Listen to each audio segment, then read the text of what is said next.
Welcome to the SDR Disco Call vidcast and podcast, a show designed for brand new sales reps working in the world of tech sales. I'm your host, Neil Bhuiyan, and I'm going to be taking you on a journey on the SDR Disco Call vidcast and podcast. Did you know that you can watch this show live with the guests on YouTube? This show is available on YouTube at happyselling.io.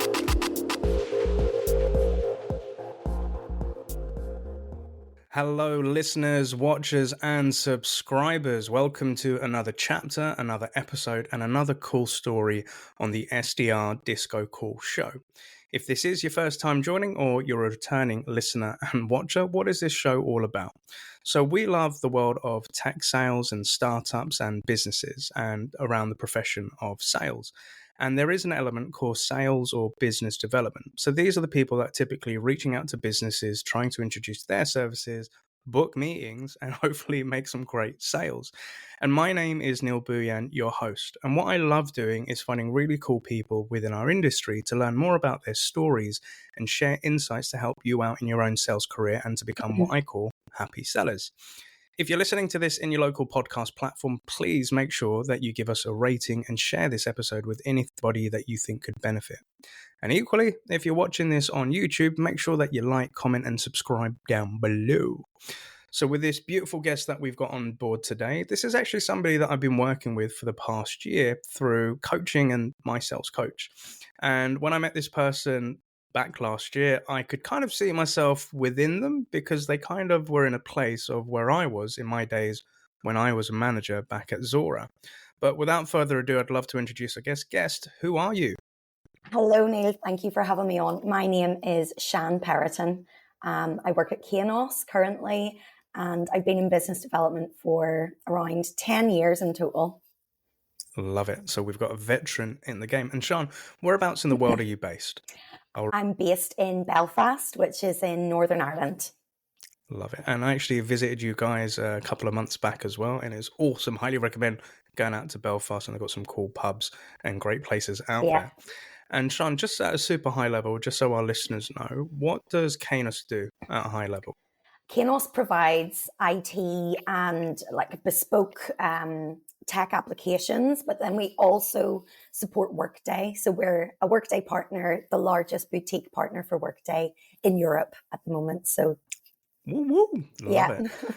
And again, just to give our listeners and people watching today, to give a bit of context, what are the typical personas that you try to help with the job titles of those people?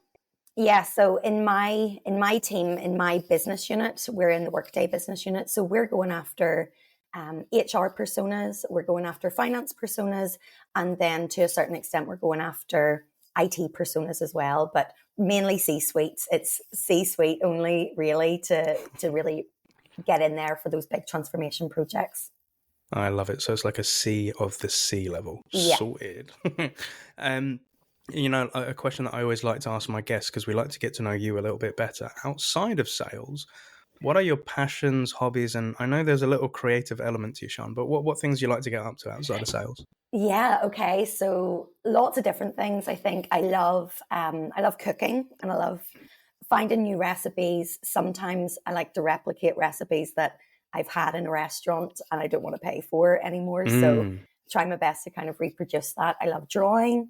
And I play a bit of guitar as well, acoustic guitar. Yeah. I love that. And I've actually seen Siân's artwork, and she's an awesome drawer. So I freaking love that. And I like that idea of you go to restaurants, you get some really good meals, and then you try to recreate those. I actually do that with my little boy. So he loves a Nando's, he loves a KFC, he loves a Pizza Express. So I'll go to the local Asda and I'll buy the ingredients and make daddy versions of that. Yeah. And it works out a hell of a lot cheaper, and it can be a little bit healthier as well. That's true. Anyway, I digress.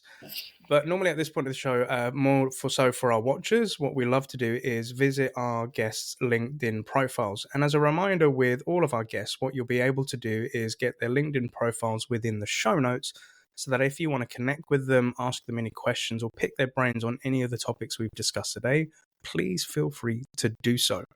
So Siân, checking out your LinkedIn profile, and you post out a lot of great content, especially for the ecosystem of the type of people that you're selling to. And I love the fact that Kainos are really great at social selling and putting some imprints out there, out on LinkedIn land. But coming to your own experience, I can see that you'd worked at Micro Focus, WK Media, you've been at Text Help. For the past 5 years, you've been really building out your leadership career at Kainos. So we would love to know, in your own words, where did it all start? How did you get into, and how did you end up where you are today, Sean? Yeah, so I suppose in a way, I've always been selling since I was, very young. So I think that kind of creative side kind of led me to, creating magazines and trying to sell them to, my friends in the playground. I was a waitress as well for a long time. So working in the hospitality industry, upselling coffees and desserts and things like that. There would be a spiff from time to time that, I was quite competitive too. So Love it. always pushing that way.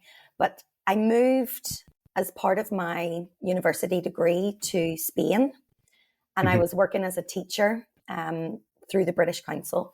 So I was teaching English to Spanish kids. And it got to a certain point after I graduated, I moved back to Spain again for a second time. And there were no opportunities. This was at the time of, the financial crash, 2000.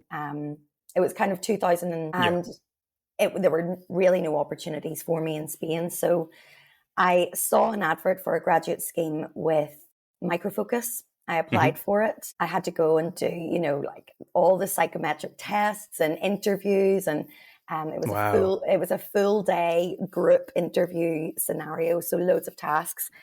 But at the end of that day, I got offered the job, to be part of this 13-week graduate scheme.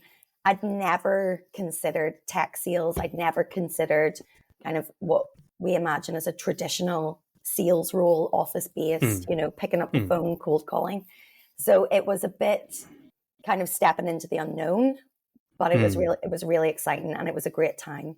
That grad scheme was brilliant, and still some of my closest friends today, we met through that graduate program. So that was really how I got my break into sales and the world of tech sales specifically.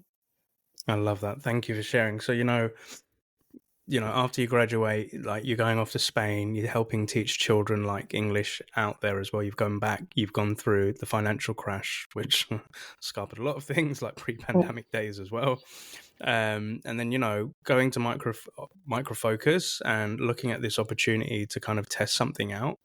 And, that was your taste into sales and, getting the job as well. Like, congrats on that. But I'm also curious to know, like, when you're at the cusp of that, of going into Micro Focus, and experiencing that sales sort of culture for somebody that hadn't been through it before, and, teaching was the thing prior to that, what was going through your mind and how did you perceive all of this? Honestly, I thought I was the big businesswoman. I thought that, this is great. I was kind of really like wowed by the glamour of, the sales program and the graduate program that they put us through. It was, they rolled out the red carpet basically for us and really made us feel special and welcome, and provided a lot of recognition and reward as well. After we kind of graduated from the graduate scheme and got into the weeds, it was a bit of a shock. It was a bit of, okay, how do I find, who I'm going to sell to? How do I get in touch with them? I was at that time selling into software testers, testing departments, quality assurance for, internal in-house applications that they would have built. Yeah. So they weren't really receptive to, somebody from Northern Ireland picking up the phone, trying to speak to them in Spanish. And, with my personality being, the way it is, it was a challenge. It really was tough. But what was fantastic at Micro Focus was that we had brilliant managers, and they were really at a point where they just wanted to shake things up, get some fresh people in, fresh ideas. So we were really supported in that, which was brilliant. And in all honesty, I didn't want to leave Micro Focus at all. I really loved it. And it felt like I know this is so cheesy, but it did feel like a family. You know, and it was, I suppose you always kind of hold a bit of nostalgia and, you know, for your first kind of step towards a career. But yeah, it was a really special time. It was tough. It was challenging. I mean, some pipeline reviews were, but it was great. It was really good. I love that. I love that. And I think a point that you mentioned there is that, you know, you had great managers as well. And I think being a former sales manager myself, and obviously with you in leadership, sometimes it's those experiences of great managers that we learn, and, you know, it imprints on us, and we try to emulate those things when we go into leadership, so we know what good management is. And I'm curious to know, like, what were the traits that made you feel like, okay, that manager got me, and, you know, they helped and supported me? Because I think we have quite a few leaders that listen to this podcast as well. So what traits are good for management? I think humor, you know, and it's almost a sense of, even if you mess up, there's somebody who's going to call you out on it and hold you accountable, but that appreciates that you're on a learning journey. So I never felt like I was in big trouble, or, you know, even though it maybe messed up, or, you know, there were a few deals in my pipeline that, you know, were looking a bit dodgy. There was always somebody there who would tell me that straight, you know, and put it to me, but in a way that's like, right, come on, let's do this together, and I'll help you. Which was really, really good. And just having that humor, that human element, to get rid of the fear and, you know, help you understand that it's not personal. It's to help you develop. And that's something that I think I try and take that forward, you know, today with what I'm doing. 100%, because I think we've all experienced bad managers and good managers. And I can always remember, like, my first manager at Zora, a lovely lady called Kat, and she was kind of like my sales mum. You know, she had the empathy. She could pull me up on stuff when I wasn't doing great. And, you know, I think ultimately the one thing I always felt about Kat, because back then I didn't have a lot of confidence in myself, is she believed in me, but she believed in me more than I believed in myself. You know, so when I would come to her and just say, how am I supposed to process 800 inbound leads in a week? And, you know, like, I don't know when I'm going to book my next meeting and stuff. And she'd just give me that pep talk, you know, but be able to be firm and fair, but also at the same time, she could laugh a lot. And I can remember, like, when I went out to Cali and she took me out for like sushi first time when I flew out to Cali. And she's just like saying, no, like, and she said, fuck work for a minute. And she just said, like, tell me a bit about you. Like, what'd you get up to? Like, what's this music thing and everything like that? And then, you know, she'd tell me her stories and everything. And, you know, that stuck with me. And over the years, I always tried to emulate that feeling Kat put into me as well. So I think, like, we learn from the people that we've worked with as well. And we try to put that into our own style. So I'm curious to know, like, after Micro Focus, you had your stints at WK Media and TextHelp. What was that journey like, transitioning into those companies? Yeah, so at WK Media, this was a very, very small Lancaster-based web development firm. So this was a bit of a strange jump. A lot of people would maybe consider it to be a step backwards. And the reason why we went there, or why I ended up there, was I had just had my first baby. I'd had my maternity leave. I'd come back. I was working a new territory in Micro Focus. But then my husband, fiance at the time, had gotten a place at Lancaster University to become a teacher. So, and at that time, you know, 2000 and remote working was not really a thing, and everything was office based. So it kind of wasn't going to be possible for me to work remotely from Lancaster for a year. And at that point, I was like, you know, really, I have to weigh this up. What's more important? And obviously, it was my family, keeping my family together, supporting my partner in what he wanted to do. And I don't know, something that I think is always in me is this sense that everything's going to be okay. Everything's going to work out. We're resilient enough and tough enough to make it work. So I took the jump. We moved over to Lancaster. I found this job, this sales job, and I loved it. I absolutely loved it.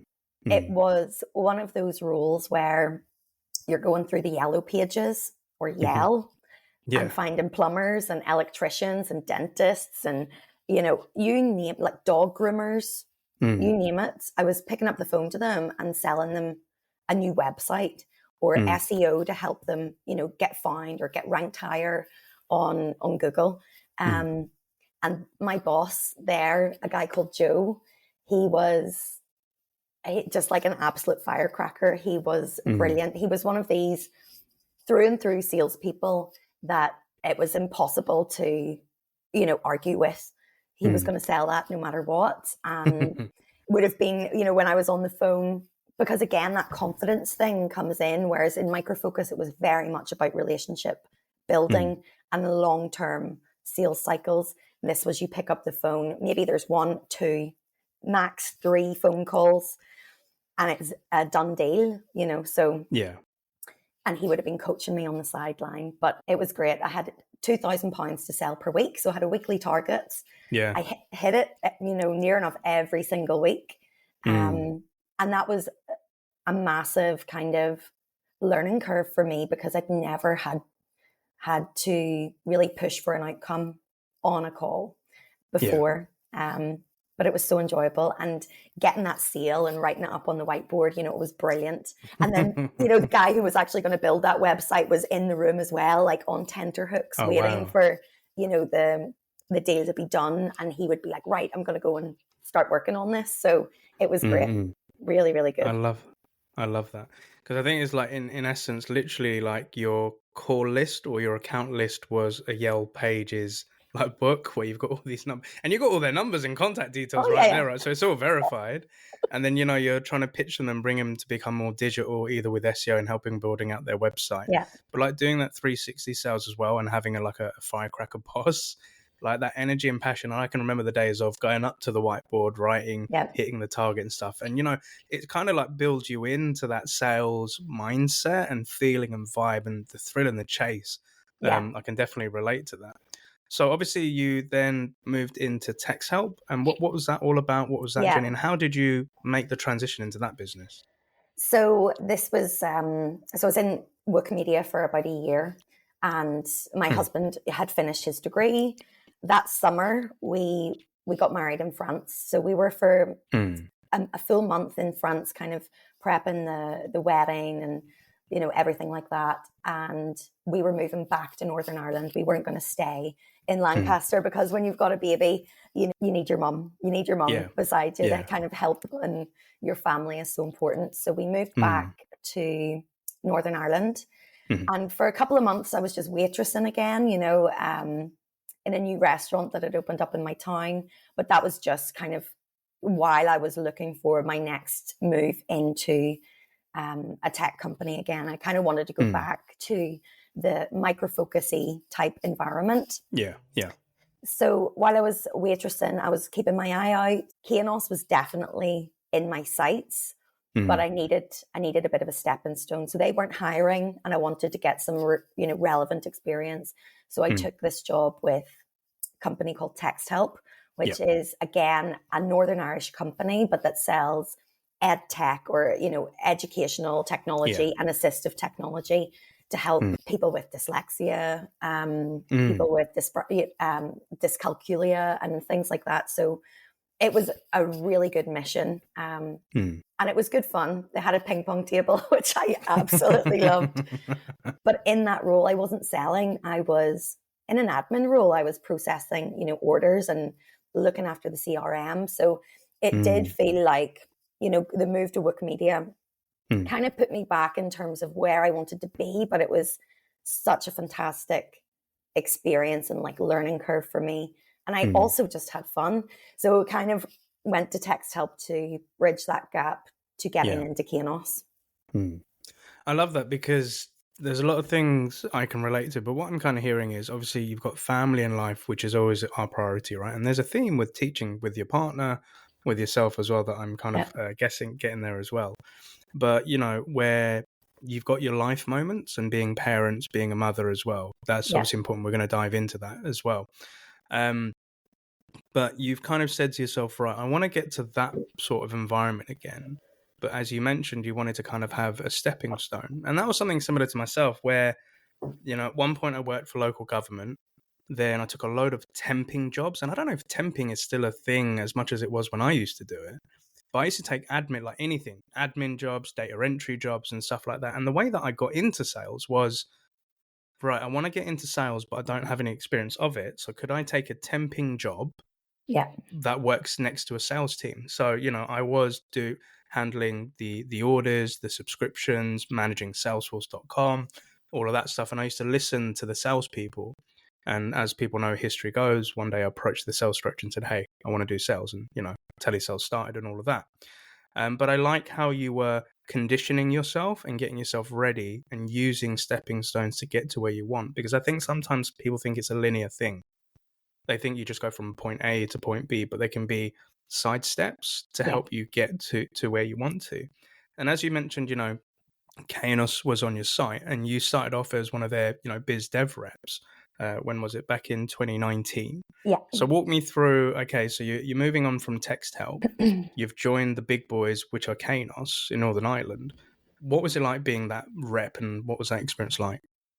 It was kind of felt a little bit scared for the first time in a long time because it was a very small team. Kainos is in Northern Ireland. It's one of those names, it's Glassdoor, best place to work. It's one of these companies that everybody wants to get into. So just the feeling that I had done it, but now I needed to prove myself was massive. And also it was getting back into the weeds of, what is Workday? How do Kainos actually support? What are the tools that we sell? Why would they care? Really trying to get back into that mindset because it'd been quite a while since I was thinking that way.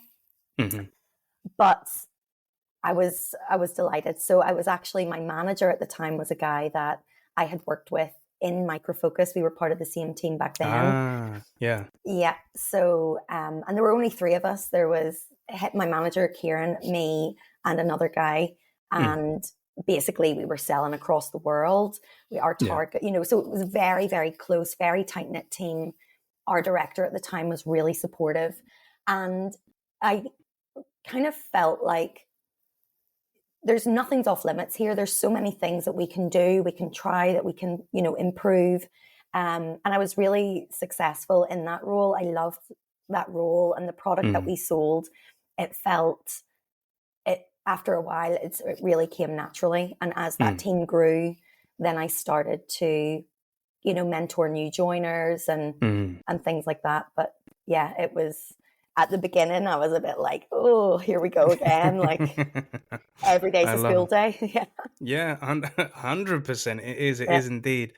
So, coming on to what was relatively like a close-knit team, you said like you wanted to kind of prove yourself, you're having to learn everything again, the ecosystem, what's our value proposition, how do we sell this cool stuff, to our customers, etc. And as you mentioned, like the team started growing and then you started mentoring people and coaching people. So, there's a lot of different career paths people can make when they start that BD role. And, you could either go into 360 closing sales, you could go into pre-sales, you could go into product market, you can go in all these sort of places. But most people I speak to, they just want to go into that closing role. But you're there then taking like a mentoring and coaching role. Does that stem from your teaching background, or kind of what was like the thought process of, what perhaps leadership might be a place, or, helping people? I don't think at the time I thought this is my next step because I was pregnant, I was going to have my second baby. So my headspace wasn't really, what's my next step or where am I going next? It just felt right. It felt good. I felt happy if I was able to help somebody, or, if somebody had a question or wanted to run through a discovery call practice or something like that. It made me feel good that I was helping them. So I think it might, maybe it's just part of my nature that that's something I enjoy. But also I think I'd made pretty much a conscious decision that I did not want to go back into a closing role until the kids were grown up. Just because I've been there, end of year, you're working until midnight trying to get deals across the line, and that kind of pressure. Yeah. I decided that that's not going to be feasible all the time, especially while the kids are young, and I don't want to miss out on them growing up or be absent. They're not going to care what I've done in my career. They're going to care that I've been able to be there for them. So yeah, that's kind of how I've come along this path into management. Yeah, definitely. And I think, it's a key point, which again, I want to discuss being a parent whilst working in sales, because I can relate to that, because in my early days where I was an individual contributor before being a dad, had my sights, I would say I had selfish goals because the only person I really had to care about was myself, right? And, I went into team lead roles, and I liked, similar to yourself, I liked coaching people, helping them book their first meeting, helping them create the opportunity, helping them get comfortable speaking to a C-level person on the call when they were fully intimidated, and just saying, dude, this is normal. They're just people. Forget the job title. But I think, 3.5 years deep into my first tech company, that's when I became the father in 2014, and I had Blake. And when I held my son in my arms, my life, my perspective, everything changed. I was a completely different person because I had different priorities. But I think sometimes teams, no discredit to them, sometimes they're not aware of your wants and pursuits and your aspirations because you have a different mindset now. So just, clear examples such as, hey, Neil, all the lads are going out to the pub at the end of the week for a Friday for a couple of drinks. I'm like, nah, dude, I want to get home to my kid. I want to do the bath. I want to do the bottle. I want to do that sort of stuff. Yeah. Or, if there were offsites, I had to think about, can I go, and leaving Blake with his mum, and, the fear of, I remember once I had to go to Belgium for a week.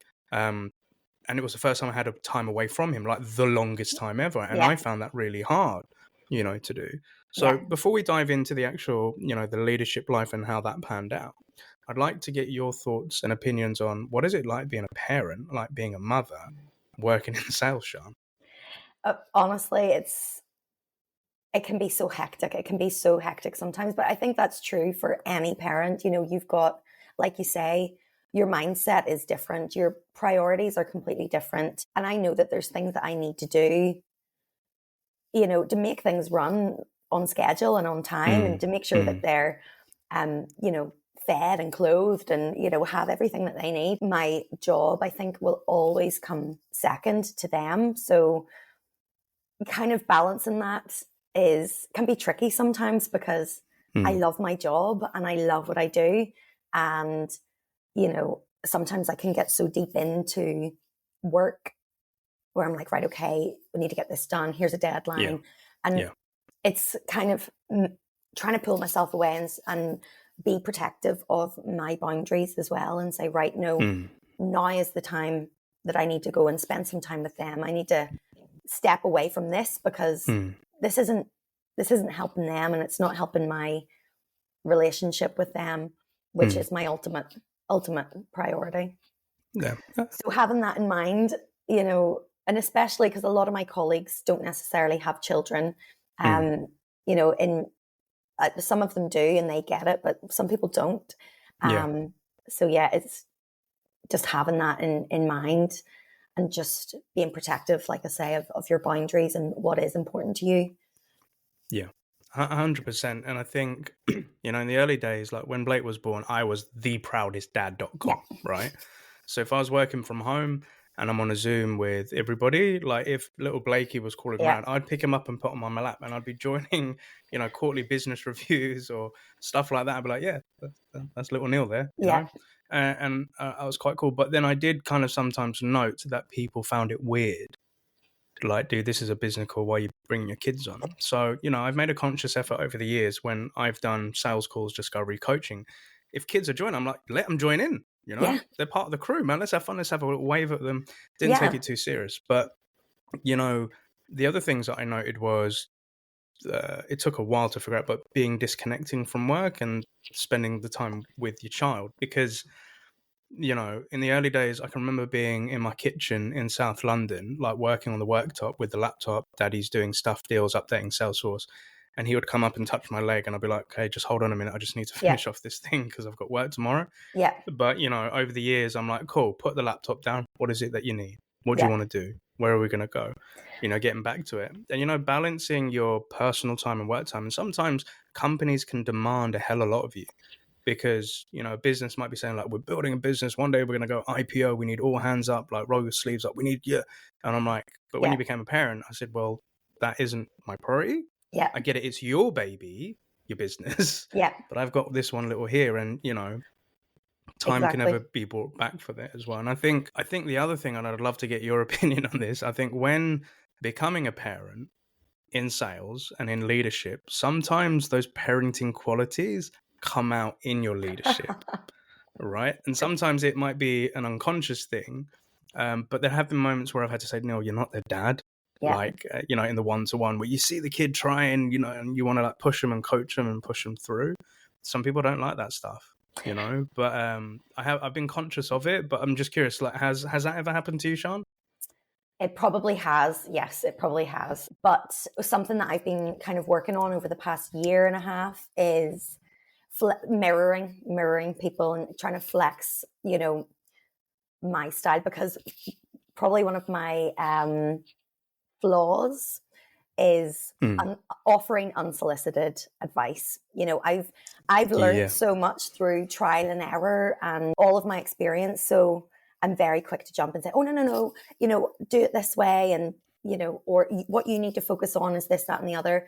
I've been trying to step away from that and try and mirror and match energy a little bit more. And then a lot more coaching questions, you know, what is going on?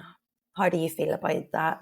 What are you thinking? How do you think you can overcome? And then also, anytime there's a problem, putting it to the team or a challenge or, you know, whatever, putting it to the team. How are we going to do this? Like, I don't want to be the one to say, right, everybody get your shoes on. We've got to get here for this time and blah, blah, blah, blah, blah in a work scenario. So that's something that I'm kind of consciously catching myself on sometimes because yes, it slips in. It slips in. Of course it does, because you have to be like, right, come on, this is the way, and get that room tidied and all that kind of stuff. Yeah. Definitely it creeps in. So it's almost like you have to kind of switch who you are. You do. And I think the unsolicited advice bit is something that really rings true for me. And it's only something I've learned in the last 2 or 3 years and it's kind of where I don't switch off work mode when I'm with friends and family. And for anybody that's wondering, what do we mean by unsolicited advice, is giving your opinion when it's not asked, right? Even though we have the best of intentions with it. And sometimes, you know, friends or family said, no, I'm not one of your sales reps. You don't have to talk to me in this sort of business sort of fashion. I'm just saying, I can't help it because this is what I do for life, right?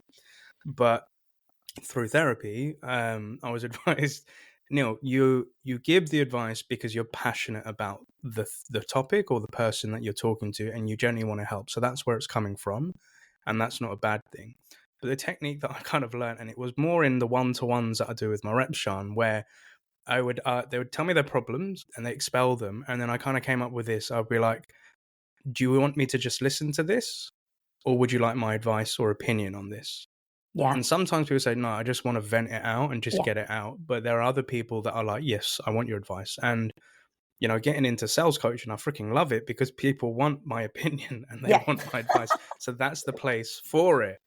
But when I'm on calls with my mates and I'm hearing them going through troubles in life and stuff like that, I'm like, And my response is, yeah, that's shit. That's tough. And it's so hard to rein back in wanting to say it until they say, so what do you think, Neil? And I'm like, okay, cool. Now you've given me the permission to give the advice, right? Yeah. And it's funny, you know, because I hate receiving unsolicited advice. So I don't know why I, you know, jump to give it out. But yeah, exactly. 100%.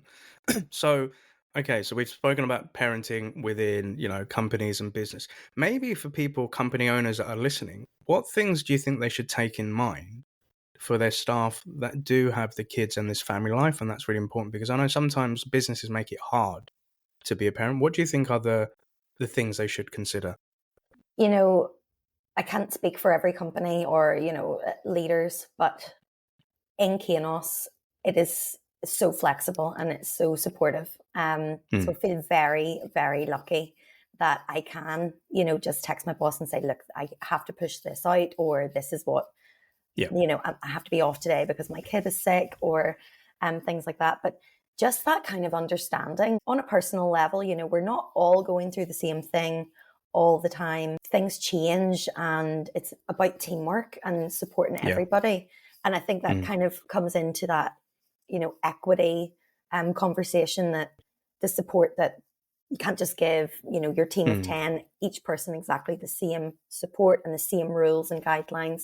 It's how do we support each person individually to get the best out of them and make them happy and, feel safe and secure in their job. And I have to say, like in Kainos, I totally feel that, it's been good. It's been probably easier than some people have it. And I feel very grateful for that. And that's great to hear. So that's definitely a reminder, the understanding that, humans are humans. You can't predict when somebody's going to be sick, or you have to go pick up your kid because they've smashed their head at wall at school. Yeah. And you have to down tools or anything. And like, I'm not going to mention any names, but I had a bad experience once. So working within a tech company, had my kid, and I was on paternity leave for 2 weeks. So as men in the UK, we get 2 weeks off, right? And I remember once I was joining a QBR, and they're talking about the numbers, and there was obviously like a dip in pipeline, and it was summer. So, sometimes seasonality affects pipe and everything. But the comment made by one of the executives was along these lines, that I'm paraphrasing here, is there was a dip in pipeline, and also Neil had to take out 2 weeks because, he had a kid. And I think that's one of the major factors as to why the pipeline dropped. And I just sat there like, so it's my fault because I had a kid that the pipe dropped. And that really got me. Yeah. So, when I've had team members that firstly tell me, hey, Neil, I'm pregnant or I'm having a kid, I'm like, yeah. And I give them a big hug. But I can also sometimes, I know when that conversation is happening, Sean, when somebody says to me, I need to tell you something, then I'm like, it can only be one things. You're either leaving or you're having a kid, right? Yeah. And I make a conscious effort. As soon as they told me we're having a kid, I hugged them. And I'm like, it's such a cool thing. Like, welcome to the club. It's freaking hard, dude, but well done. Yeah. But, I also help them prepare for the time off they're going to have from work. So I get them into the mindset of, right, let's do like a handover sheet, all the things you need covered whilst you're away, because when you come back, I don't want you to just dive in. And I even talk about a plan of helping them transition back into it once they come back from paternity or maternity leave, right? So that's really important, and something I've tried to do as a manager. But coming back to yourself and leadership, could you maybe just walk us through what was that transition like into leadership, and like hosting and managing like 5 to 6 like SDRs? What was that journey all about, Sean? It's been a gradual process over the past kind of 2.5 years. So I came back from maternity leave after having my second, back into the same role that I was in, but there was a couple of changes happening within that team. So a manager had left. There were 3 people that were needing onboarding. They had just joined when he had just left, and so I had kind of stepped in and tried to rally people up a little bit to make sure that everybody had everything that they needed, and also give them a good experience and not a worrying experience, because when there's changes like that and you're just new in the door, it could be kind of scary, like what have I come to? So I was kind of onboarding them and mentoring them a little bit about the way we were doing things. And then I was approached by the RVP of EMEA, but for Workday services. So previously I was in product. We sold a product to Workday customers. And then I was approached by the RVP of EMEA, a guy called Reiner, to do the same thing, but for services. And I was like, right, okay, I can definitely spend a bit of time. And he was like, well, no, we're going to need a lot more time. I'm thinking 100% of your time focusing on services. So I was like, right, how's this going to work? That was kind of in at the deep end. And I thought about it, and I kind of had agreed. And then I think I got cold feet. So the manager position for the product team, it came up because the guy had just left. So I kind of knew very well what I was talking about, knew the structure, knew the team, knew everything. And I was like, well, I'll just do that. Yeah. But then he kind of came and gave me a pep talk and was like, look, you could either just steer the ship that's already there, or you can build one and you can make that your own. And just that really gave me pause to reflect. And I called a guy that he actually delivered the graduate program whenever I was back in Micro Focus. So I think just another side note about maintaining relationships and you know, asking for help when you need it, because at that point I had no idea, do I go left or do I go right, you know, blue pill, red pill type thing. And I was scared. I was like, this is going to be a big thing, because previously we just relied you know, on Workday and those relationships in region to say, okay, this customer needs this, or here's a project to go and implement. But Reiner's kind of plan was, we want to be the masters of our own destiny.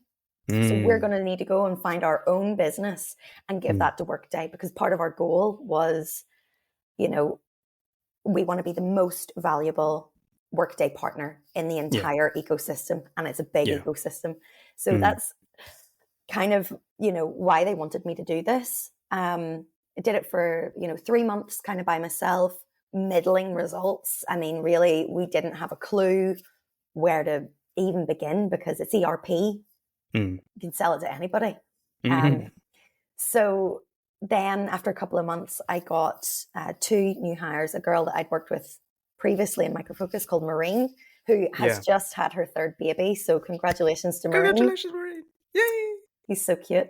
And Fiona. So we kind of split, you know, the region up between ourselves. We split EMEA into 3. We were doing a lot of webinar promotion, roundtable promotion.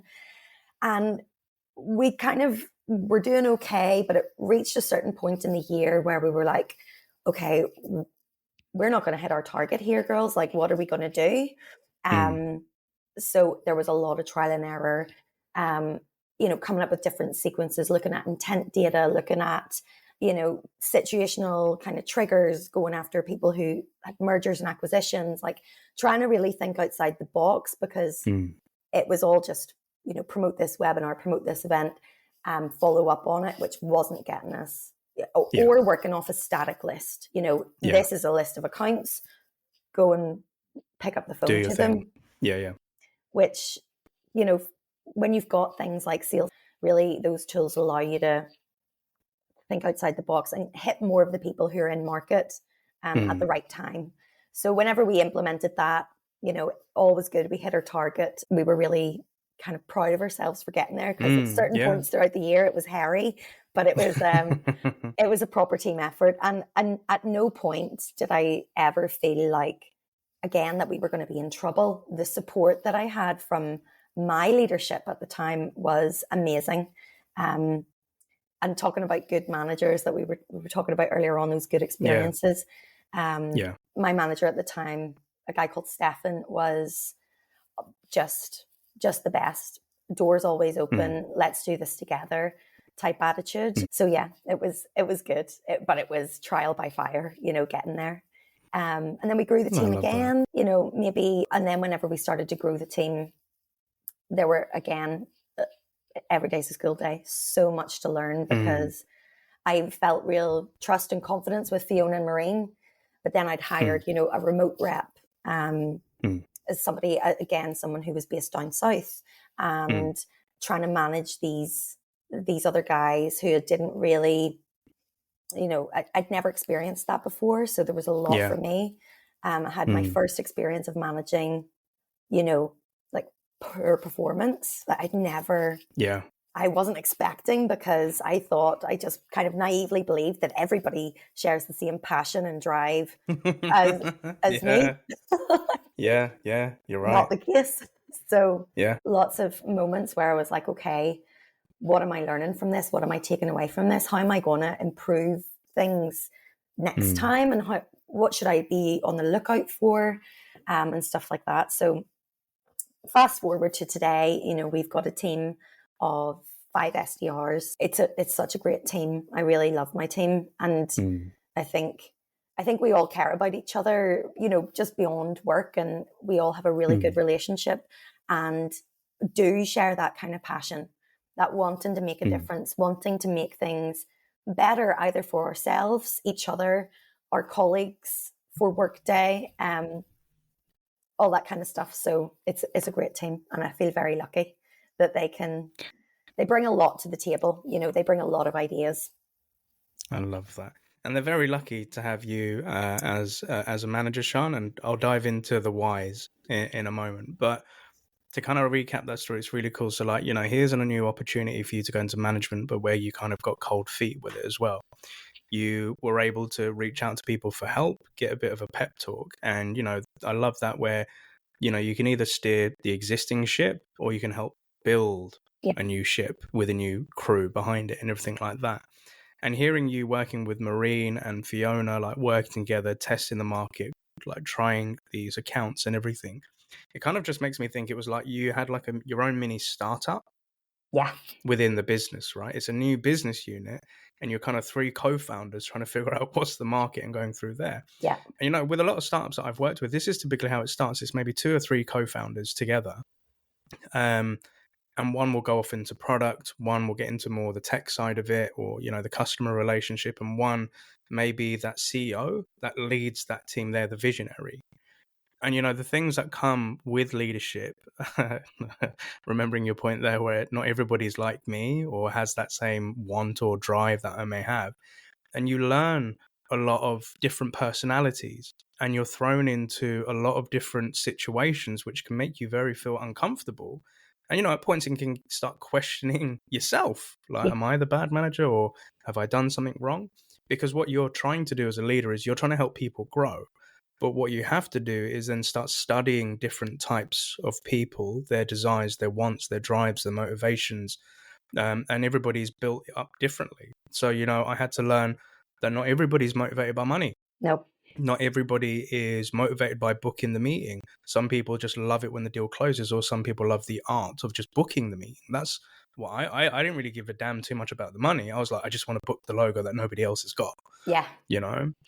And, building that team and people come and go. And there are many points where I know I've had difficult hires and where we've gone through the interview and I've learned everybody puts on a persona at the interview. They give the best version of themselves.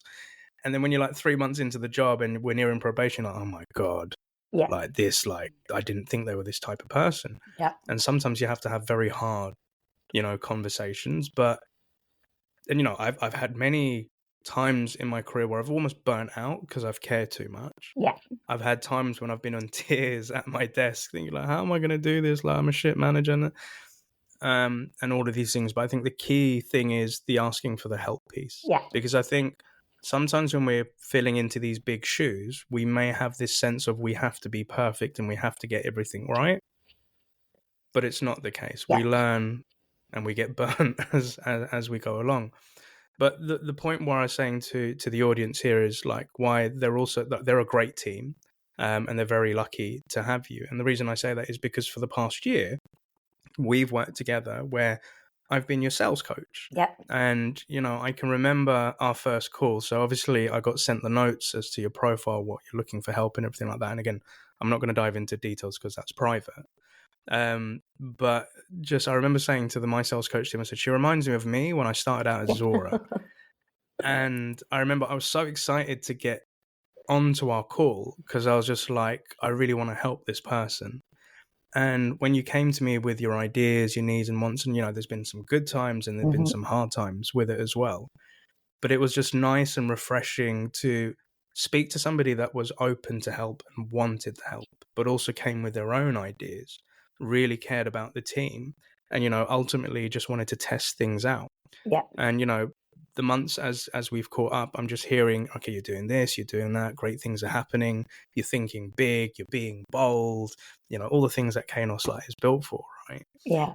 But what did it mean to you in terms of having a coach? And we have coaches internally as well as externally, but let's just say a manager's listening to this show. Yeah. And they're looking for that coach, either in their business or externally. What things should they look for a coach to help them as a leader? Do you mean what qualities would they look for in a coach? Well, first of all, I would say coaching over this past year has really, it's changed my mindset. It's because I think before I was maybe suffering, not from burnout, but from that kind of inferiority complex of, I need to know everything. I need to be, like you say, I need to be perfect.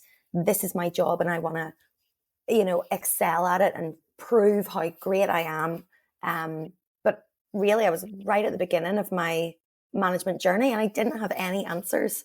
I really didn't know anything apart from what was my own lived experience. So having somebody on hand that I can be completely open and honest with. I mean, there's no kind of judgment, which is great. And there's no kind of fear, because I think internally sometimes you might not want to be completely honest because you don't want to scare somebody that you're, about to jump off or, because sometimes it can feel that way before you've kind of talked through and processed your feelings. Certainly for me, while I'm talking through, I'm still kind of processing it. And that's how I would kind of process how I'm feeling. Otherwise it stays bottled up in a big jumbled mess. So somebody who's got no judgment, somebody who's a good listener, somebody who kind of see the bigger picture and remind you of that. And somebody who's got some experience, lived experience that they can share, who's maybe been a bit further down that path and knows what could be ahead is really, really, really valuable. I love that. Thank you. Thank you for sharing. And, like saying it out loud as your coach, I've like seen you grow over the year and the amazing things that you've done on a personal level, but also like for your team.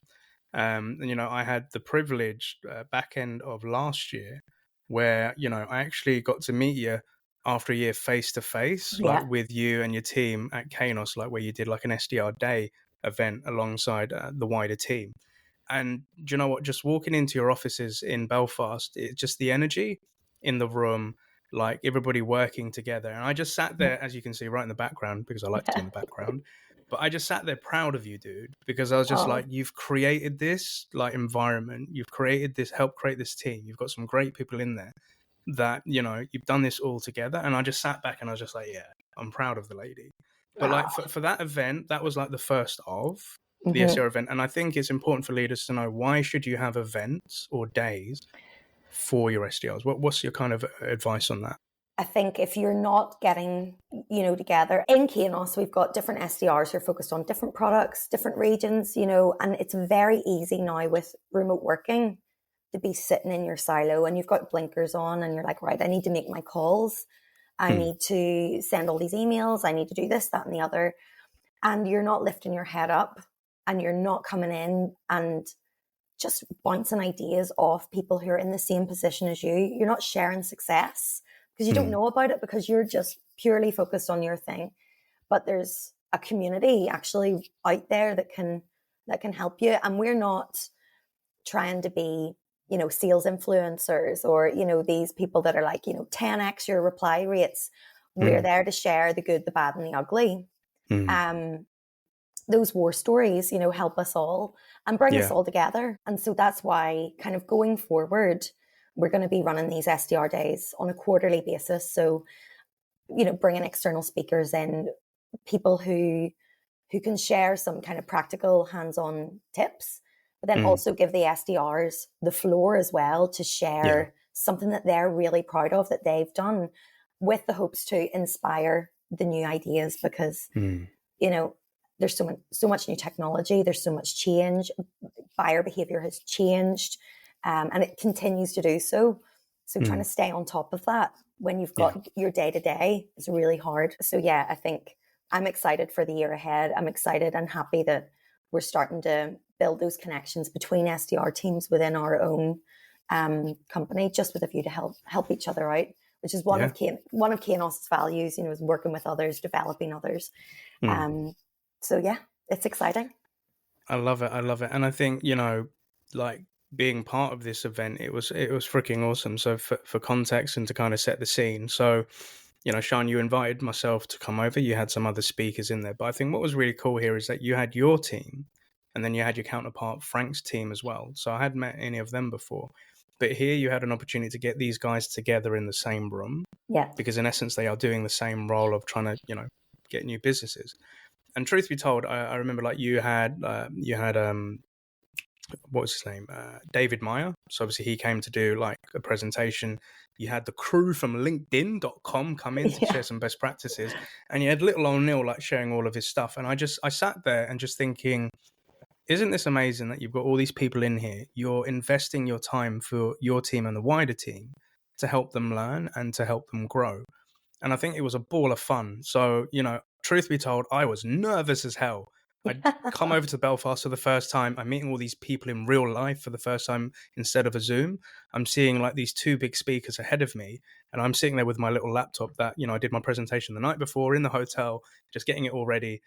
And I was like, my mouth was dry when we were talking. But, towards the end of it, the amount of discussions that were going on in that room between teams, you and Frank sitting down, David coming over, and people coming up to me and saying, so what do you think about this? And then just seeing them practice their pitch, it just caused it like set the bar of the type of energy that you want in that team. And I think it's really cool the way that you put that together. And again, I was very proud.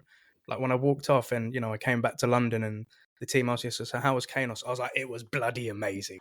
It was so fun. It was so cool. So, I think it's key for leadership to put on these events for the SDRs. Because I remember back in the day, I didn't have SDR days. I was joining sales boot camps that were designed for the A's and the 360 closers, talking about methodology and stuff like that. There was no fun to it.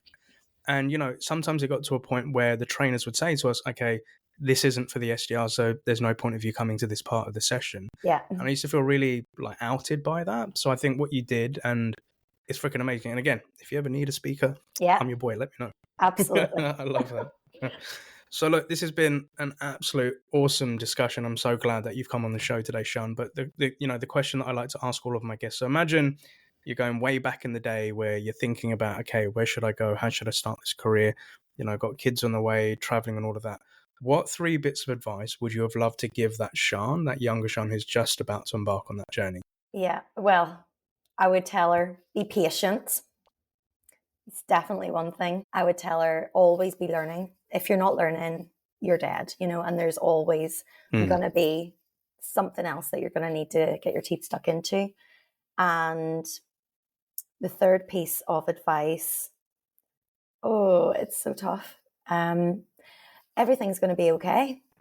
Everything's going to be okay. Going to be fine. Yeah. It's all going to be all right. And I love that. So that's all true advice. And I think one bit that I'd like to add on to that, if that's all right, is the best way to learn is to teach. Because when you learn something for the first time and then you start teaching others how to do it, that's how you learn it over time and it imprints within your mind. So, teaching is great. And that's kind of like what we've been doing, right, for like the last year or so. Well, anyway, I wanted to say a massive thank you to our listeners, watchers, and subscribers for joining us on Siân's story today. So again, if you're listening to this in your local podcast platform, please make sure that you give a rating and share this with anybody that you think could benefit from Siân's story today.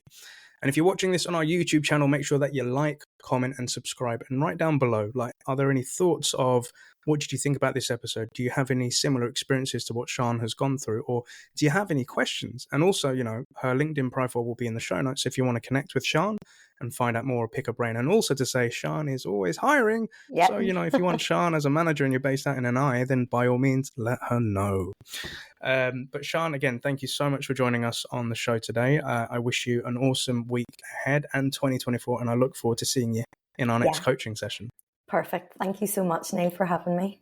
Thank you for listening to the SDR Disco Call podcast today. We would like to get this message out to more and more sales development reps, so please like, comment, and share in your local podcast provider. If you don't want to miss a show, you can always send a blank email to SDR Disco Call, one word, at bcast, which is bcast.email, and you'll be added to our mailing list. We're also on the lookout for new guests, so if you work in the world of sales development as an SDR, BDR, MDR, or ADR, and feel that you have an important message or story to share, feel free to email us at podcast@happyselling.io, and we'd love to have you on board.